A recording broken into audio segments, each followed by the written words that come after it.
But let me quickly bring in Channel's business news editor, Bosun Omofai. Let's quickly chew these numbers that came in just about an hour ago.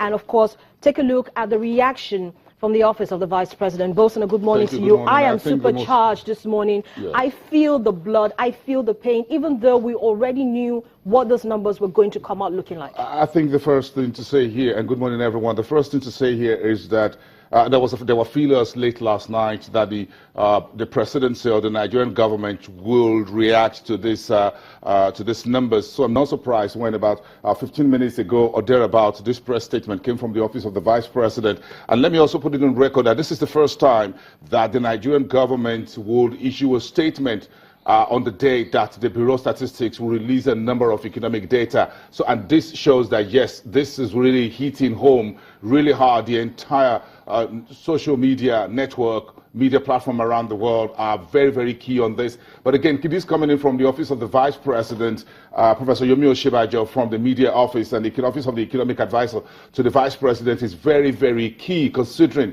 the fact that this slew of data are coming in. This is a reassuring statement. This is a statement, a two-page statement that is expected to give confidence to the Nigerian people, foreign investors, whether direct or portfolio, about what will happen in the second half of 2016. So this press statement from the office of the Vice President, quoting the special advisor to the president on economic matters, and this press statement is titled, FG expects better economic outlook for second half of 2016. In bullet points, the second quarter figures indicate further growth, as you heard from Harriet, in agri and solid mineral sectors. These are some of the sectors that the government, the current administration, is working on. Better than IMF estimates. The IMF says the GDP will contract 1.8% in full year 2016, but will have a growth, slight growth in 2017. For the first half of the year, we were 1.23% negative compared to 1.80 expected by an average of the IMF. So the office of the Vice President is saying, look, things are bad, these numbers are bloody, they're all in the water,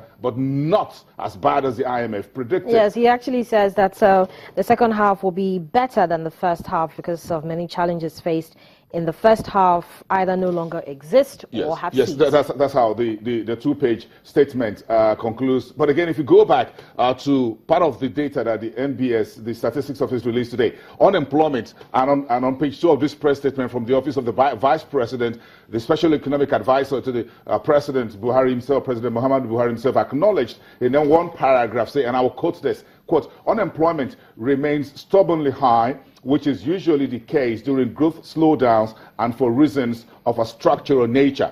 That paragraph tells a lot of story about where we are. So what's the unemployment rate? We had 19.3% in second quarter. If you look at the jobs that were created at the final quarter of 215, there were 499,521, about 500,000 jobs created. In the final quarter of 2015, things had gone seriously down. In the first quarter of this year, only 79,469, about 80,000 jobs were created. Right now, we're looking at unemployment nearly 20%.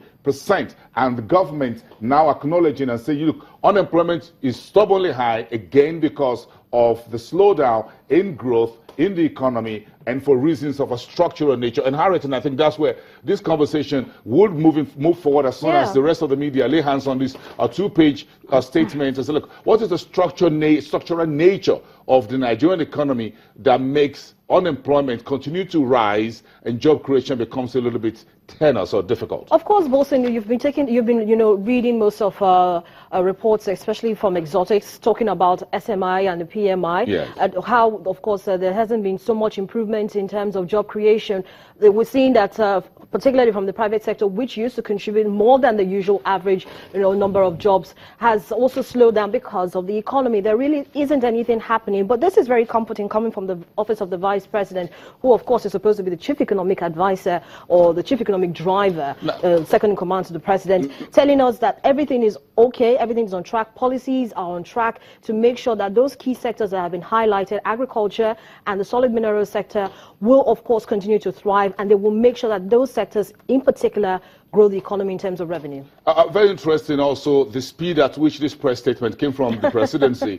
This is the first time, as I said, I'm going to go back to that, and I'm sure a lot of folks would look into that as well. The speed at which it came out, perhaps they saw the numbers, they react very quickly, or perhaps they had a foreknowledge of what was going to be released today. Don't forget, this data has been delayed. July inflation was delayed from about the 13th and 14th of August till today, which is the final day in August. That was delayed for 2 weeks. GDP data for the second quarter was delayed July and August as well. The second quarter ended in June. So if you look at what has happened, it looks like, yes, the Yemi Kala's NBS Statistics Office and the government, or at least the Office of the Vice President and the Presidency, were on the same page as far as this data were concerned. They knew what was going to come out. They knew it's going to be really bloody, but again, they need to give a statement to comfort everyone and look at where we're going. But let's add a few things here, Harriet, very quickly, and I'm going to talk about some other set of data that were released today by the Statistics Office, talking about foreign investments into the Nigerian market space and the economy in particular. We'll talk about price of petrol and diesel later on the program, as Harriet will let you know within the hour. But look at the foreign direct investment. We're just down to about $133 million in second quarter, against $176 million in Q1.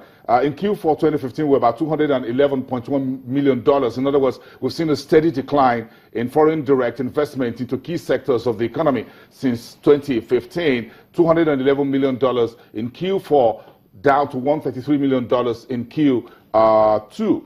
That's ended June 2016. But if you look at the portfolio investment, those monies that flow into stock market, into bonds and government treasury bills, those class of assets, look at the numbers they released today. $245.3 million in second quarter ended June 30th against $271 million in the first quarter. But look at the figure in the final quarter of 2015, a massive $2.81 billion.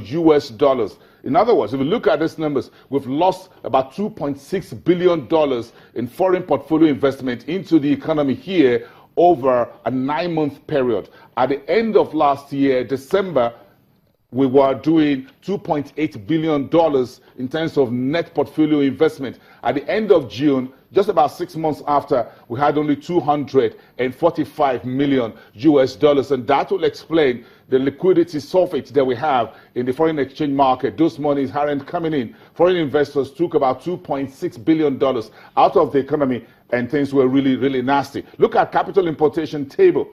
$2.87 billion at end of Q4, $647 million in second quarter, down from $601 million in the first quarter. So the numbers look really, really nasty, very ugly as we speak this morning. But today is Wednesday, like Harriet says, and of course the conversation will continue not just today, to the end of next week, and the social media is already on fire. Harriet, you want to remind our viewers where to put their comments and views as we speak? Of course. You know, you can reach us on our various Twitter handles. I'm at CTV Harriet. At Bolson will be glad to mind your business. You can also tweet at BizMorning.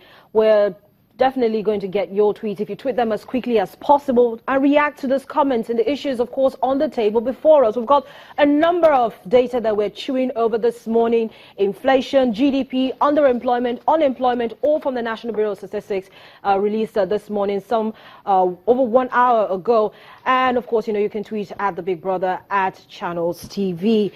So we can get your comments. And you can also send us an email to businessmorning@channelstv.com. What do you make of these numbers? Of course, we've already had so much conversations with regards to these numbers. The Nigerian economy is already in recession. The Minister of Finance actually confirmed that as well. And there's been a number of conversations with regards how can we quickly get the economy out of recession. But the presidency has very, very confidently said that everything is on track.